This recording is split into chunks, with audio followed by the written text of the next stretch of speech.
Alhamdulillah, luar biasa, tetap semangat. Kami dari kelas 4E Kesultanan Pasir akan menampilkan cerita drama Batu Menangis yang akan diperankan oleh teman-teman kami. 1. Darmi diperankan oleh Salsabila. Ibu Darmi diperankan oleh Askia. Teman perempuan Darmi 1 diperankan oleh Sabira.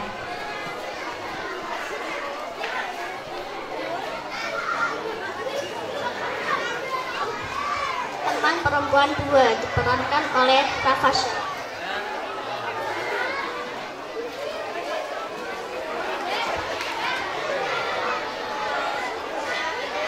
Teman perempuan 3 diperankan oleh Talita. Pedagang sayur diperankan oleh Arka.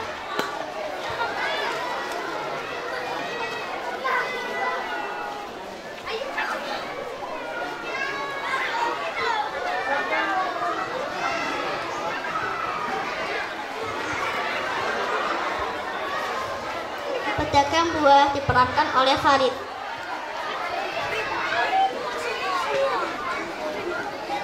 Pedagang beras diperankan oleh Hisa.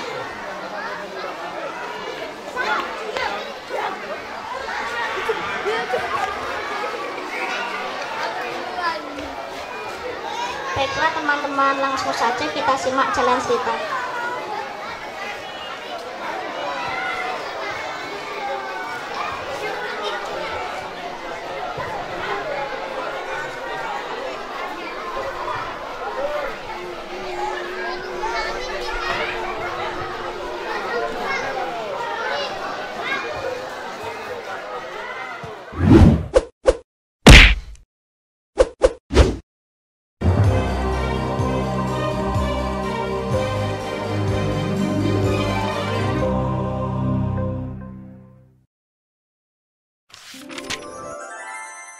Batu Menangis.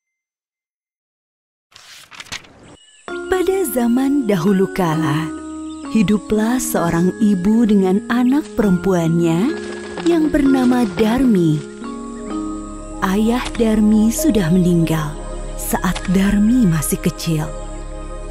Dahulu mereka hidup berkecukupan. Namun setelah ayahnya meninggal, ibu Darmi harus bekerja keras di ladang demi hidup mereka.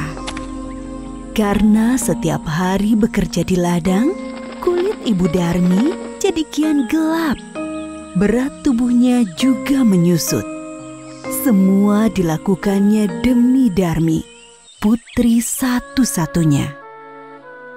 Namun apa yang dilakukan Darmi? Dia tidak mau membantu ibunya. Kerjanya setiap hari hanya berdandan. Dia juga enggan keluar rumah karena takut kulitnya jadi gelap seperti ibunya. Suatu hari, ibu Darmi hendak bekerja di ladang. Dia akan bekerja sampai sore sebab musim panen sudah tiba. Ibu Darmi berkata pada Darmi, "Darmi, bisakah kamu memasak hari ini, Nak? Ibu tidak bisa pulang siang ini karena harus menyelesaikan panen kita. Jika sudah selesai masak, maukah kamu mengantarnya ke ladang untuk ibu?" Darmi yang sedang menyisir rambutnya yang indah terkejut. "Tidak mau, Bu. Kalau aku masak, nanti rambutku bau tungku. Aku kan habis keramas. Lalu, kalau aku mengantar makanan ke ladang, kulitku jadi hitam. Aku kan habis luluran."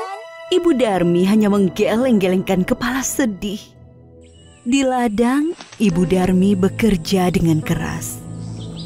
Dia mengumpulkan hasil panen. Besok, dia akan menjualnya ke pasar. Dia tidak memperdulikan perutnya yang lapar. Saat lelah, dia beristirahat sambil meminum air kendi yang dibawanya. Dia berdoa dalam hati, "Ya Tuhan, tolong kami. Ubahlah anakku. Lepaskan dia dari sifat malasnya." Setelah pulang dari ladang, Ibu Darmi pulang ke rumah. Betapa terkejutnya. Di sana tak ada makanan yang bisa dimakan. Darmi sama sekali tidak memasak. Darmi yang melihat ibunya pulang malah marah-marah. Ibu ini kemana saja sih?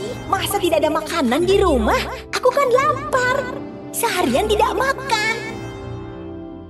Darmi, tadi ibu kan sudah menyuruhmu untuk memasak. Aku tidak mau, Bu. Darmi meninggalkan ibunya yang kelaparan dan juga lelah. Keesokan harinya, Ibu Darmi sudah bersiap dengan hasil panennya. Dia akan pergi ke pasar. Darmi, ikutlah ibu ke pasar, Nak. Ibu membutuhkanmu untuk membawa hasil ladang kita. Nggak mau, Bu. Nanti kulitku kotor. Apalagi pasar kan becek. Aduh, aku nggak bisa membayangkan kulitku yang bersih ikutan kotor. Akhirnya, ibunya ke pasar sendiri dengan membawa hasil ladang itu. Sorenya, Ibu Darmi membawa uang hasil panen. Tidak terlalu banyak, hanya cukup untuk membeli benih dan makan beberapa hari. Darmi yang melihat ibunya sedang menghitung uang, segera mendekati ibunya. Bu, bedaku habis. Tolong belikan dong, Bu. Ya, besok ibu belikan. Tapi kamu harus ikut supaya ibu tidak salah beli. Akhirnya Darmi dengan terpaksa ikut ibunya pergi ke pasar. Tapi Darmi berbisik kepada ibunya. Bu, nanti kita jalannya jangan berdampingan. Ibu di belakangku saja. Kenapa, Darmi?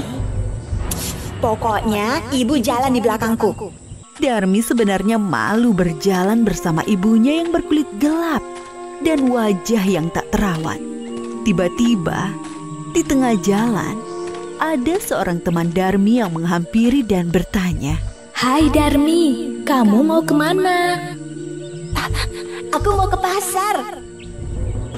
Teman Darmi melihat Ibu Darmi dengan pandangan bertanya. Dia siapa Darmi? Ibumu ya? Darmi yang tak ingin temannya tahu jika dia punya ibu yang kotor dan jelek, segera menjawab. Oh, dia pembantuku. Tentu saja bukan ibuku. Ih, amit-amit deh. Betapa sedih saat Ibu Darmi mendengarnya. Namun hanya ditahan dalam hati. Mereka melanjutkan perjalanan. Darmi bertemu dengan temannya yang lain. Darmi, kau mau kemana? Aku mau ke pasar. Ngomong-ngomong, siapa yang ada di belakangmu? Apa dia ibumu? Bukan, dia bukan ibuku. Dia pembantuku. Sungguh hati Ibu Darmi semakin sedih.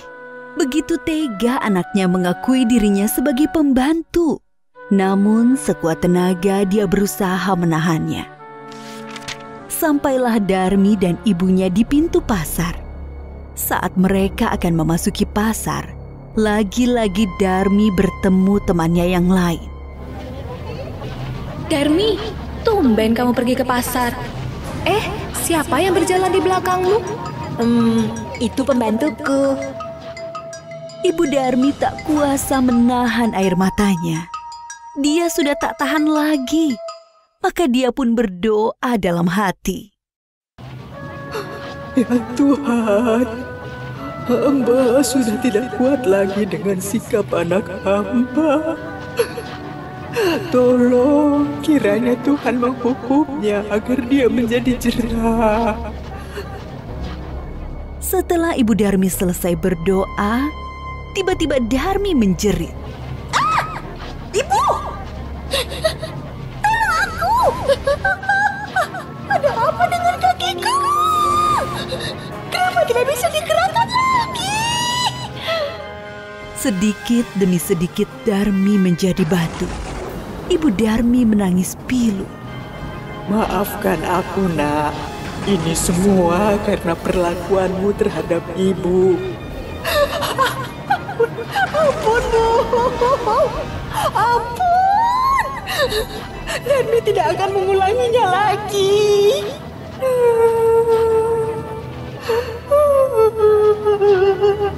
Darmi merintih sambil menangis meminta ampunan ibunya. Sayang, semua tak bisa kembali. Darmi tetap menjadi batu. Dia harus menanggung hukuman karena telah durhaka terhadap ibunya yang sudah merawat dan menjaganya hingga dia besar. Batu itu akhirnya dipinggirkan orang-orang dan disandarkan di tebing. Hingga sekarang, batu itu masih ada di Kalimantan Barat dan dinamakan Batu Menangis.